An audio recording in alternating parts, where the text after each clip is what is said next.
নমস্কার বন্ধুরা, আশা করি সবাই খুব ভালো আছো। শীতের সকাল, হালকা কুয়াশা আর এক দল বন্ধু নিয়ে আজকে যাচ্ছি আমাদের বছরের সব থেকে প্রতীক্ষিত পিকনিক। আজকের গন্তব্য হলো ইকো পার্ক। সারাদিন আমরা আজ প্রচুর আড্ডা হবে, গান হবে, খাওয়া দাওয়া মজা। আর চলুন আপনাদের সঙ্গে আজকের দিনটা ভাগ করে নিই। জায়গাটা দেখুন কত সুন্দর, চারপাশে সবুজ আর একদম পিকনিকের মতনই পরিবেশ।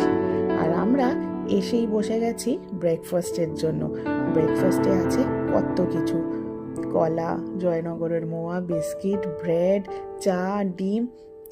সবাই খুব ক্লান্ত অনেকটা পথ এসে, তাই বাচ্চাদের আগেই খেতে বসিয়ে দেওয়া হলো, যাতে সারাদিন ওরা একদম তরতাজা থাকে আর খেলা আর দুষ্টুমিতে যেন একদম কমতি না হয়। আর সঙ্গে আমরাও একদম নিজেরা রিচার্জ হয়ে নিলাম এক কাপ চায় চুমুক দিয়ে। শুধু তো খাওয়া দাওয়া নয়, সাথে চলছে জমজমাট খেলাধুলা। ছোটবেলার সেই দিনগুলোর কথা মনে পড়ে যাচ্ছে, নিজেও ছোট হয়ে যেতে মন চাইছে তাদের সাথে। মনে হচ্ছে একটু ব্যাডমিন্টন খেলি, একটু এদিক ওদিক, কত কিছু খেলাধুলার। আর কত বড় জায়গা বলুন তো, মনে হচ্ছে ছুটে বেড়াই একদম। পিকনিকের আসল মজা কিন্তু শুরু হয়ে যায় সেই গাড়ির থেকেই। সবাই মিলে গান গাইতে গাইতে মজা করতে করতে কখন যে এতটা পথ পেরিয়ে আসি বোঝাও যায় না।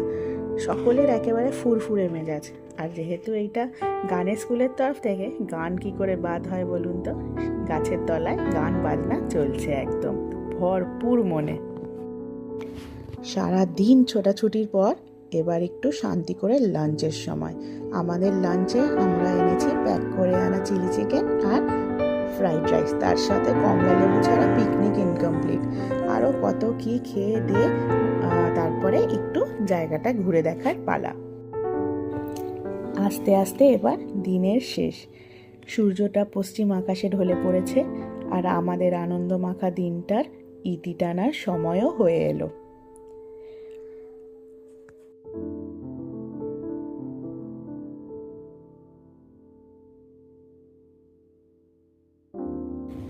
এবার বাড়ি ফেরার সময়, ব্যাগে গোছানো হচ্ছে ফেলে রাখা জিনিসপত্রগুলো, কিন্তু মনের ভেতর থেকে যাচ্ছে এক ঝুড়ি স্মৃতি। শহরের ব্যস্ততায় ফিরে গিয়ে হয়তো আবার একঘেয়েমি শুরু হবে, কিন্তু আজকের এই দিনটা অনেক দিনের জন্য মনের মধ্যে থেকে যাবে। আবার কবে পরের বছর আসবে, আবার কখন আবার একটা এরকম সুন্দর পিকনিক পাবো, তার আশায় পরের বছরটা হয়তো কেটে যাবে। আর আবার বছরের শেষে এমন একটা সুন্দর পিকনিক আমরা উপভোগ করতে পারবো।